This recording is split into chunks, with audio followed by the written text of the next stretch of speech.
This podcast is part of the Big Heads Media Podcast Network. Go to bigheadsmedia.com for more great podcasts.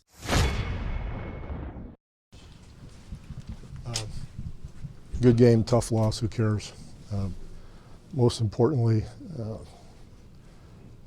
appreciate you all letting the locker room be tonight. Everybody's pretty emotional about the tragedy with Kobe, and all of us know what a great player he was, but he went beyond great playing. He was a competitor that goes unmatched, and it's what made him as a player so attractive to everybody. That focus, that competitiveness, that will to win. And even more importantly than that, we all feel a deep sense of loss for what he meant to all of us in so many ways, and so many millions of people loved him for so many different reasons. It's just a tragic thing that there are no words that can describe how everybody feels about it. So we all think about the family and the process that they're going to be going through now. That's where all our thoughts should be.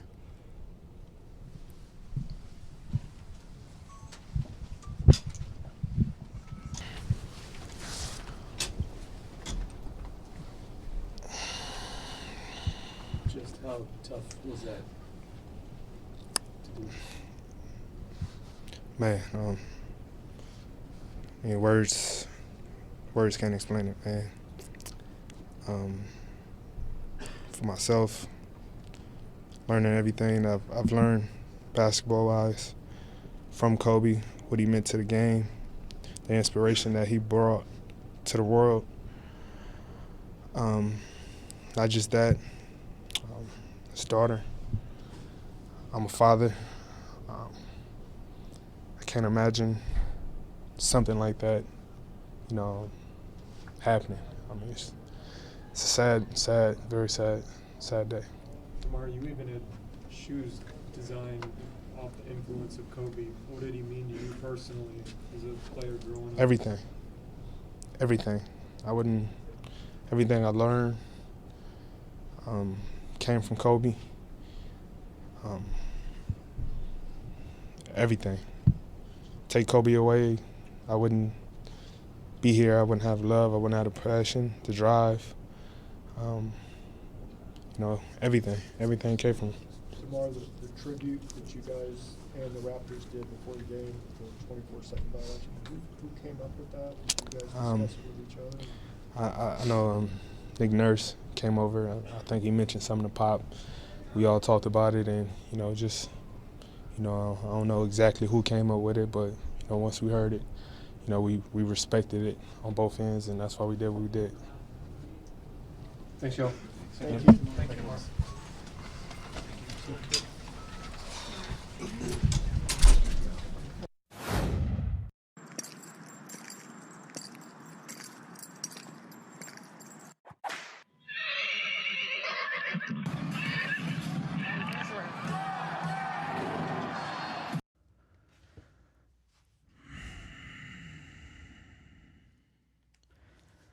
This is one of the hardest podcasts I think I've had to do so far, and I just want to say that before I begin.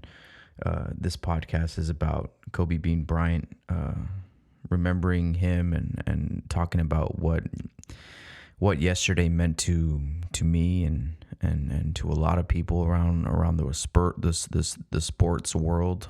Anyone that had anything to deal with sports or self-improvement or anything like that knew about Kobe Bryant and what he meant. I can only speak for myself when I say that, yesterday I was wrecked. Yesterday I'm recording this, about 24 hours after everything got leaked out, and yesterday was one of the most hardest days, emotional days that I've had, and to be honest, I'm surprised. I'm surprised that I felt this strong. I think a lot of people are in complete shock, just like I am. We didn't see this coming. We'd never thought we'd see this coming. It's unbelievable. It's tragic. And as the sequence of events played out throughout the morning or throughout the mid-afternoon, it just got worse and it got worse, and I want to talk a little bit about how it all went down, and then I want to talk about what Kobe Bryant meant to me, and Kobe, and a lot of us want to talk about his basketball accolades and stuff like that. And of course, his basketball resume is all time. It's one of the best to ever do it. The closest thing that we've had, to Michael Jordan is Kobe Bryant, and I'm about 30 years old, right? So I grew up with Kobe. Kobe was entering the league as I was becoming a teenager, right? So I got to see him do all of his things, at a young age. It was just very, very surreal. Yesterday was very, very heartbreaking. And, there's no words that can describe, the impact that yesterday had on, the whole world. It goes beyond basketball. It goes beyond passion. I mean, if you are somebody who grew up playing the game, you idolize Kobe. If you liked him or you didn't like him, whatever, being a Spurs fan, it's the same type of conversation about Dirk Nowitzki that you can have with Kobe Bryant. It's just we just respect him so much from the battles that we've had to go through against this player, who gave us hell, and we took some wins and we took some losses against them, and so everything on the basketball court, transfers over to the culture. I mean, we know what basketball is nowadays, the culture of basketball, and a lot of that has to deal with Kobe Bryant. I mean, I'm a teacher and I see middle school kids right now know who Kobe is, or when they shoot something in the trash can, they say Kobe, or when they're in the locker room, they're all talking about Mamba mentality, right? And these are 12, 13-year-old kids, that have never really seen him play, didn't grow up with him playing, but it goes to show that he meant the idea of Kobe, the symbolism of Kobe Bryant and Mamba mentality trickled out throughout life, not just basketball.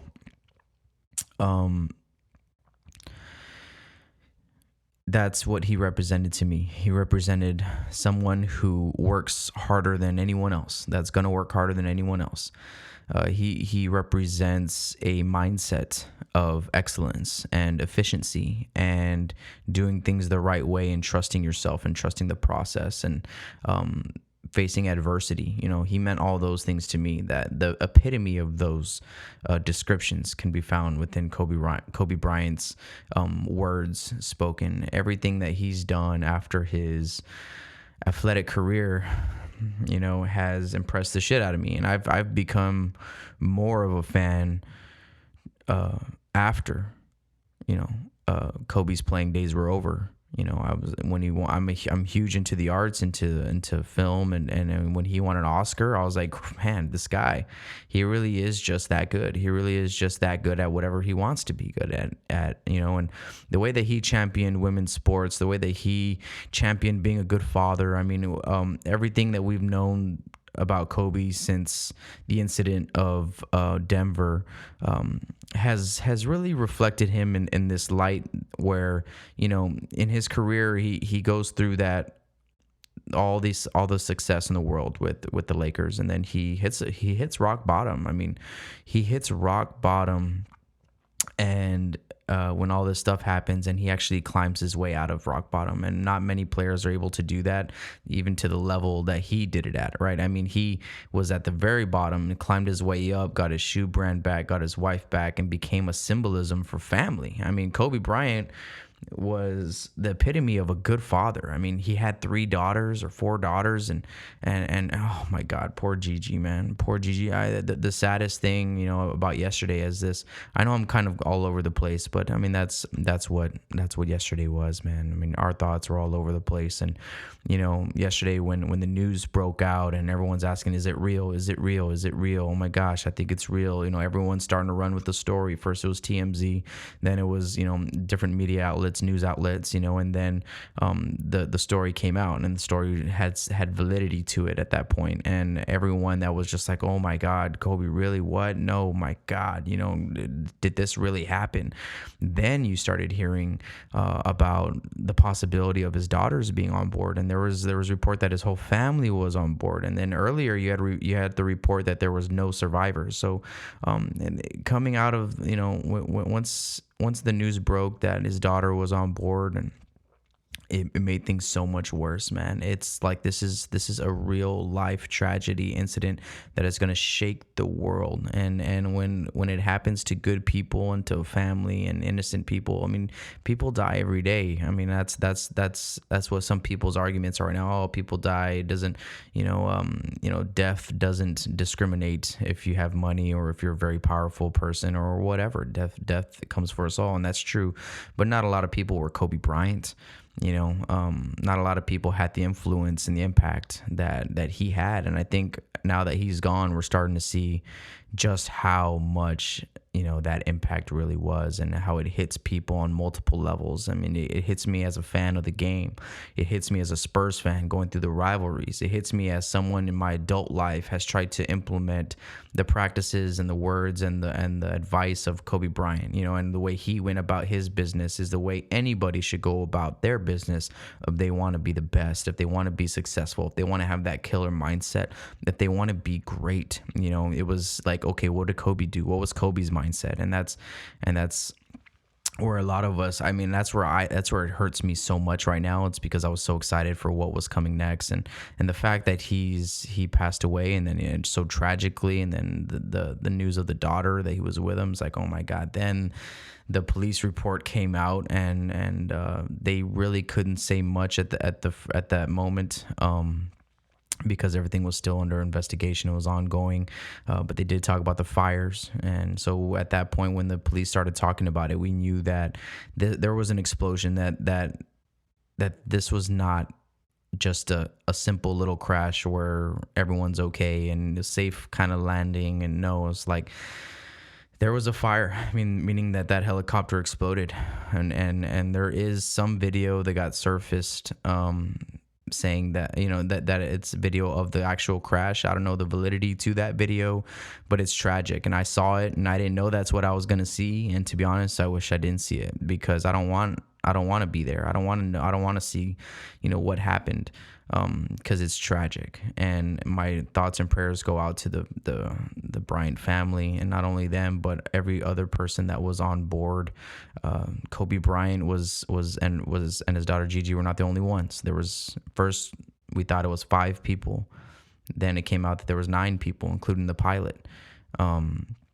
And the sad thing about this, and anyone that played the game of basketball can relate and feel this, is that they were at their house, probably eating at the Bryant house, probably eating breakfast before a basketball tournament that they were about to go fly to. That's where they were going to go fly to, a basketball tournament, so the girls can play and whatnot. And it's like, how many of us have done that in our life? I mean, sure, not in a helicopter, but on the road, right? Or you taking a trip, to somewhere else to go play in a tournament. You take a flight or a bus or something. I mean, anything can happen at the split of a second. So, the fact that that's, the scene kind of around the tragedy is that, they were on their way to a basketball tournament. Kobe was there with a couple other families. I mean, oh my God, like there wasn't just Kobe and his daughter. There was another family, a mother, father, and their daughter on that plane. And then there was another family that was just the mother and the daughter. You know what I mean? So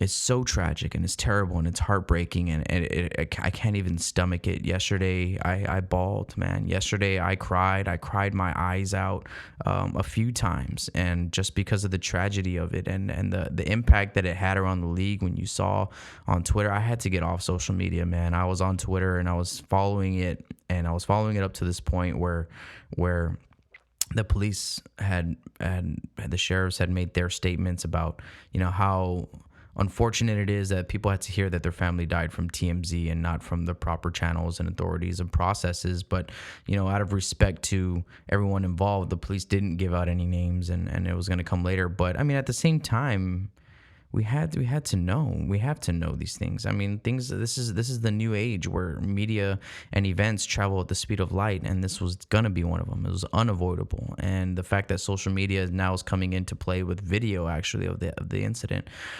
is terrifying. You know, it's terrifying, and it's troubling, and it's unsettling because I don't know. I don't want to know. You know, it's like you know, here's the thing is that I'm here sitting brokenhearted, in shock. Everyone around me is shocked. Me and my family are texting all day about the updates of who and what they're saying, what's going on, because we're all fans of the game. We're all fans of Kobe. We all loved Kobe.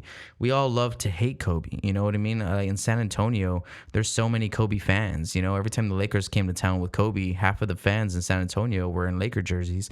The other half were in Spurs jerseys. You know what I mean? So it was so surreal, and to think that he's actually gone is still so surreal. It's like a movie, and you know what I mean. And some people that don't understand, you know, the impact that he had across generations, across platforms, man. I mean, it wasn't just basketball. It was leadership.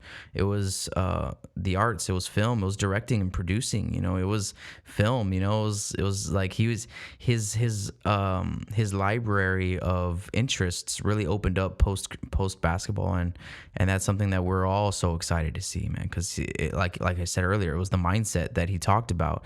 If you go back and if you look, and I've done this plenty of times, if you go back and you go look at any speech or any TED Talk or any, you know, conference that he spoke at, it was always about the mindset of what it takes to be successful, and you know, he encouraged, I mean, he preached positivity and learning from your mistakes and being great, you know, and he's someone who did it. I mean, 5 championship rings, I don't know how many all-star appearances, right? The irony of LeBron passing his scoring record the night before, and everything that LeBron said about Kobe the night before echoes through eternity about this man. I mean, it's ironic that everything that was said from LeBron that night can speak to the greatness and the impact of Kobe Bryant and what he brings to the table. And, you know, to see all the videos, and, you know, the Spurs held the ball and with Toronto against Toronto for 24-second shot clocks before the game started, and respect. But you go look at I bawled when I saw clips of the Spurs crying, DeMar DeRozan destroyed, Pop, the whole coaching staff was there in tears. Tim Duncan was there crying. It was like, how do you play? And then you hear Doc Rivers talk about, man, like, you know, if you have a chance, go listen to Doc Rivers. I mean, well, if you want to be emotional, go listen to Doc Rivers talk about it, because, you know, he's talking about, I'm supposed to tell my players, like, to go and play basketball. I can't. Like, everyone in there is destroyed. Everyone in there was affected by him. The young guys that have never met him were affected by him. The people that did know him were in shock. You know, it's just, you know, it's everyone at some point had crossed paths with this man and had nothing but great things to say. And, you know, Shaq and all these guys, man, I don't look forward to what's coming in the future when it comes to talking about this tragic event. And it's a tragedy. It's one of the worst things. I can maybe compare it to the Kennedy assassination or something like that, where someone who's so loved across, you know, so many genres of interests and on the scale that he's loved, to be gone, and to be gone so tragic in the way that he went, and that his daughter was with him, and oh my gosh, she was gonna, you know, we're talking a lot about Kobe, but man, the fact that these children, and she wasn't the only one, there was a couple other young ladies that were on board, that were on their way to go play some basketball. You know what I mean? That's all they were going. That's where they were going. You know, and to the fact that they are no longer with us because of this tragic incident, it's so unfortunate. You know, so my thoughts and prayers go out to everyone involved. I can't still stomach it. You know, I'm back here at work on a Monday, and my students are asking me, hey, sir, did you hear about Kobe? I'm like, yes, you know, yeah, it's sad. That's really all I can say, is that it's sad, you know, and these kids really don't even know who Kobe is, So, but other teachers are like, "Hey, man, you all right? You're right. Hey, man, shocked everyone, shocked the world. Everyone is torn apart by this." And Spurs. I mean, talk about it from a Spurs point of view. The battles that we went through, the respect that he had for us and that we had for him. He said that Kobe Bryant. I mean, that Ginobili was one of the best competitors that he's ever played against. The Coach Pop thing, the love, the USA championships that he won. We've all dealt with Kobe in one way or another, and there's a reason why when we try to shoot a shot or we're just throwing something in the trash can or whatever, that we say his name when we shoot it, right? Kobe. Why do we say his name? Because it means it's going to go in. It means that you have the confidence in yourself that it's going to go in, and that you're so swag, you're so ready for the challenge. It's just a mindset that that you're better than whatever obstacle is about to come your way, and that you're going to step up. Mamba mentality means that you're out there to kill, that you're out there to be the best, that you're out there to prove that you're the best, and not to leave doubt about that. And the fact that everyone knows about that. I mean, guys, it's so sad. There's so many different ways that we can talk about this issue. And I just wanted to put something out there because I was destroyed.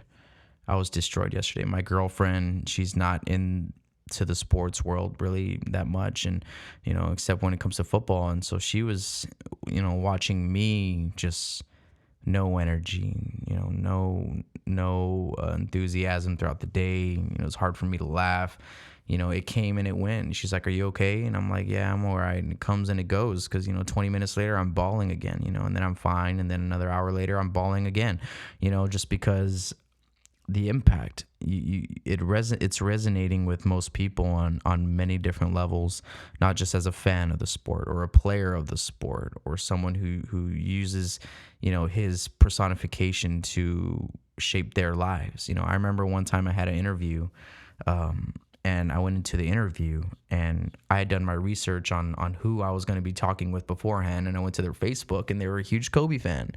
So I went into that interview talking about the Mamba mentality, and that's how I live my life. And I was gonna put that work ethic in, because I know that hard work pays off, and the wanting to be the best, that drive that just comes from within. It can't come from external things. It comes from within. That's the Mamba mentality, and I used it. I used it in an interview that I had, and I got the job.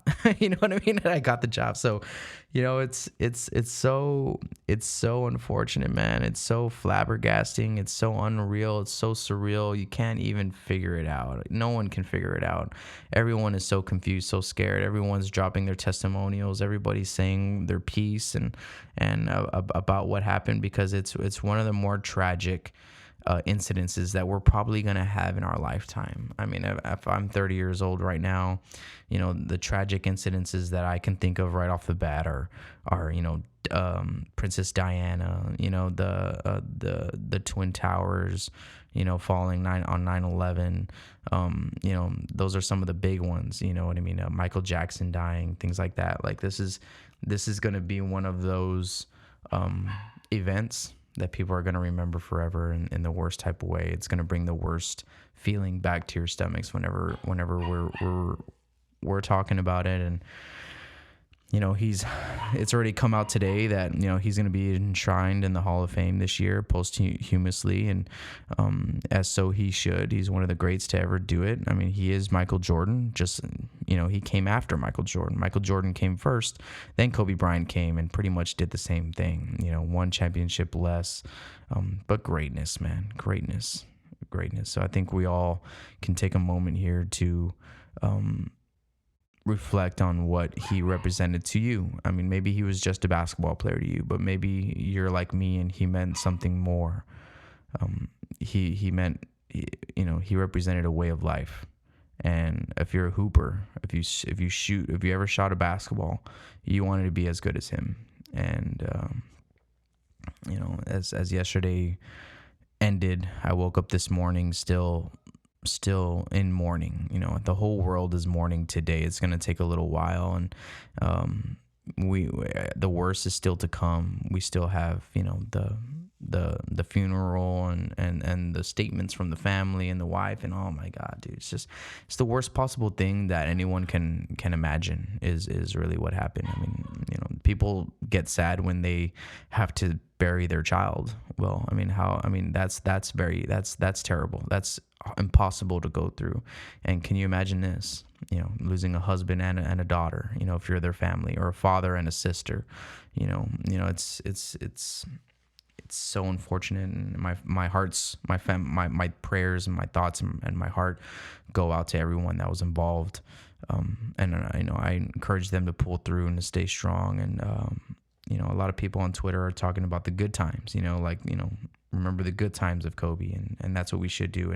And they're right. That's what we should do. We should always celebrate, the life of somebody. And that's what's going to have to happen here with Kobe for us to kind of move on. And we're all still in shock. I don't think anyone is going to come out of this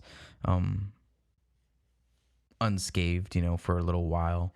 I hope that the All-Star game, they do something special for him. I actually wouldn't even mind in the All-Star game if you had one team wearing all 24 and one team wearing 8. I think that would be a nice symbol of tribute, for the man who did it and inspired everyone that's playing on that court right now. Was inspired by Kobe at one time. And it's Kobe Bryant. It's Kobe Bryant. It's the Laker. It's Hollywood. It's the man. It's Mamba mentality. It's the killer. You know what I mean? It's the Black Mamba. And shout out to anyone who's feeling what I'm feeling right now. And I wish you guys the best too. I wish, of course, the families that were involved, but also everyone, all the fans. I mean, when you started seeing the memorials go up and people started putting up shrines in front of the Staples Center, and then you had the Grammys that night, really Shaquille was like, hey, this is the house that Kobe Bryant built, and how weird it was. And it's just this thing is going to echo for a little while. And I just wanted to put my piece out here and tell y'all how I went about it and how I'm thinking about him and his family. And he's never gonna die. Legends, heroes get remembered, but legends never die, and that's Kobe Bryant. And I think even more so now, posthumously, are his words gonna echo and resonate, with people on a different level? I know it is with me. I mean, I've always tried to listen carefully when Kobe talked, but now it's gonna be even more than that. I'm gonna be intently trying to apply, what he speaks on, because a lot of us should try to live in the footsteps of pushing yourself to be the best that you can be, to leave it all out there on the floor, and always strive for greatness individually within yourself. It has to come within. It can't be motivated by an external reward like money or championships or whatever. It's, for Kobe, it was always wanting to be the best, and he knew that the championships would come, and we should all do the same. And it's just so sad. Yesterday was one of the hardest days of my life, and I did not expect that. It was tough. It was emotional. It was a roller coaster of, emotions from the get-go. But I know I'm just some random guy in Texas that, wasn't even a huge Kobe fan. When I was younger, and here's a little secret, a little anecdote about my life. When I was a young kid, my dad asked me, hey Rob, who's your favorite basketball player? Because, I was young, coming up in basketball, whatever. And my first answer was Kobe Bryant. I think that was probably the first time anyone ever asked me about who my favorite player was. And I was young. I didn't really know. We're not living in the social media, YouTube world where you can go and look at film and stuff. So Kobe was the man at that time. And my dad was like, hey, nah, it's Tim Duncan. Let me correct you. You know what I mean? And so ever since then, I was like, okay, go Spurs, go. And I was set straight by my dad. But at the same time, we all respected this guy. And just that he's gone is going to be a tectonic shift for everybody that loves this game. First we lose David Stern, the former commissioner, just a few weeks ago, and now Kobe Bryant. And it's a traumatic way to start the decade. But if you're like me, hopefully this death of Kobe has a cultural effect on people, and maybe they start looking at themselves a little bit differently and try to emulate the Mamba mentality in your everyday life. And the way he was moving forward in his post career was probably the most exciting thing for me right now about Kobe Bryant, because I was really into everything that he was doing. Everything he likes to do, I'm into, producing and diving into your hobbies and your passions, and he had more than just basketball. And so, so did I. When I finished playing, I had to figure all those things out. And Kobe was doing that at an incredible rate and at an incredible level. So just, that's my piece, guys. Go Spurs, go. I didn't want to talk about the game, the loss to the Phoenix or the Toronto Raptors. We lost and whatever, we suck or whatever. It doesn't matter. Like Pop said, tough game, we lost, whatever. It doesn't matter. And it doesn't. Today, this episode is about Kobe Bryant and the impact that he had on us all. Okay. So, Kobe Bryant, rest in peace, my brother. Gigi Bryant, rest in peace. And everyone else on board, rest in peace.